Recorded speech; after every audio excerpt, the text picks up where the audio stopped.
Congressman Magsaysay, ang tanong po may good news na po ba sa ating mga lolo't lola? Umusad na po ba? Ay, alam mo, talagang ang mga senior citizen nagdadasal talaga kasi 8 buwan na natulog sa Senado. Hanggang ngayon wala pang aksyon. Kaya talagang nagtiyaga na nag-antay ang mga nakatatanda. Mukhang hindi na sila makapag-antay dahil walang 8 buwan na. So nag-rally na po nung isang araw. Opo. Napag-alaman namin na nandun pa sa committee ni Senadora Amy Marcos. So sana naman, nakausap naman namin siya. Hopefully, ilabas na niya ngayon. At sabi naman ni Senate President Chis Escudero, aabot pa naman. Opo. Kung mailabas ngayon hanggang next week. So sana naman maawa si Senator Amy Marcos sa mga nakatatanda at aksyonan na niya sa committee niya kasi nasa committee pa aksyonan na niya sa committee itong Universal Social Pension kasi talagang itong pinakamimitsi, itong pinakaaantay ng mga nakatatanda na lahat na ng seniors ay tatanggap na ng buwanang pension. Opo. Sabi niyo po, nakausap na ninyo si Senator Amy Marcos at nasa committee niya, yung pong counterpart itong panukala na ito, na ipaliwanag po ba sa inyo kung bakit naantala ang pagpasa nito at ano ang commitment na malinaw na ibinahagi po niya sa inyo? Wala naman malinaw na commitment. Sabi naman niya, pag-aaralan niya. Pero napag-alaman ko doon sa isang head ng malaking organisasyon dito sa Pilipinas na PWG na pala yun.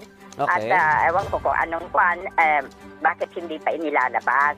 So sana pinagdadasal namin at nakikiusap kami, Senadora Amy Marcos, na sana aksyonan mo na itong Universal Social Pension. Maawa ka naman sa mga nakatatanda at ito lang ang talagang inaantay nila. Ang counterpart niyo po dyan, kung di ba yung bill ni Senator Risa Ontiveros, yung 1.5 naman yung kanya, 1,500? Oo, pero si Senator Bong Revilla, ang yung version ng Congress, yun din ang kinaya. Kaparehas po. Kaparehas po na sa inyo. Ayan. Yes, parehas. Kung yung hinihingi natin ay 1,000 na pension sa lahat ng senior citizens.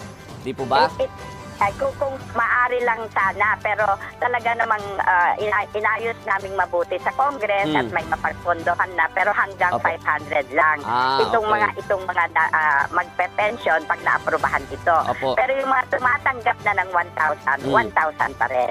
Ayun, 1,000 pa rin. Ito pong, kapag po naipasa itong panukalang batas na ito, magkano po yung pondo na dapat mayroon tayo para ma-implement po ito at gaano karaming senior citizen po yung ine-expect na makikinabang po dito? Ang projection namin ay 12 million. So, kailangan pa ng mga about 35 to 40 billion. Yung sa sinasabi natin ay na 35 to 40 B, ay may pagkukuhanan na po ba tayo? May available funds po ba? Kasi minsan po, ang binabanggit Congressman Magsaysay, may mga batas na ipapasa pero hindi na ipatutupad dahil sa kawalan ng budget. May guaranteed budget po ba ito sakaling maipasa?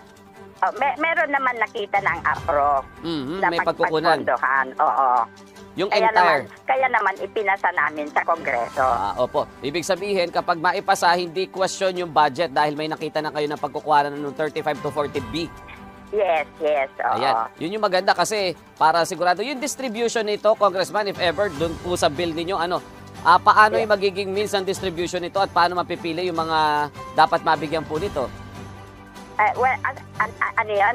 Again, Robert? Opo. Kapag po ipamimigay na natin, halimbawa po sabihin na nating lumusot na sa Kongreso, nilagdaan ng Pangulo, paano po yung distribution nito at sino yung mga mapipili? Paano po sila mapipili ng mga senior citizen? Sige lang.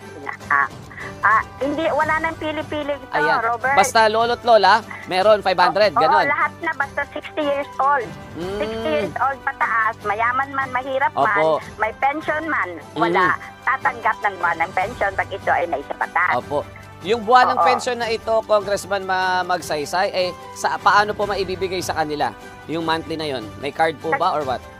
Kagaya din ng pagbibigay ng social pension ngayon ng mga indigent. Ang nagbibigay pa sa ngayon ay ang DSWD. Opo. Dahil hindi pa na masyadong kaya ng NCSC.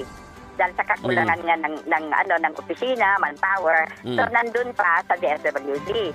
So kung baka DSWD pa din ang mag-i-implement nito kung sakaling maaprubahan. Ayan. Panghuli na lang, Congressman Milagros Aquino Magsaysay, baka may nais po kayong banggitin sa mga lolo't lola na naghihintay po nitong pension na ito. Nasa inyo po pagkakataon. Yes, sa ating mga lolo't lola ay magdasal lang po tayo. At sa tingin ko naman ay ibibigay ng Diyos ito sa atin.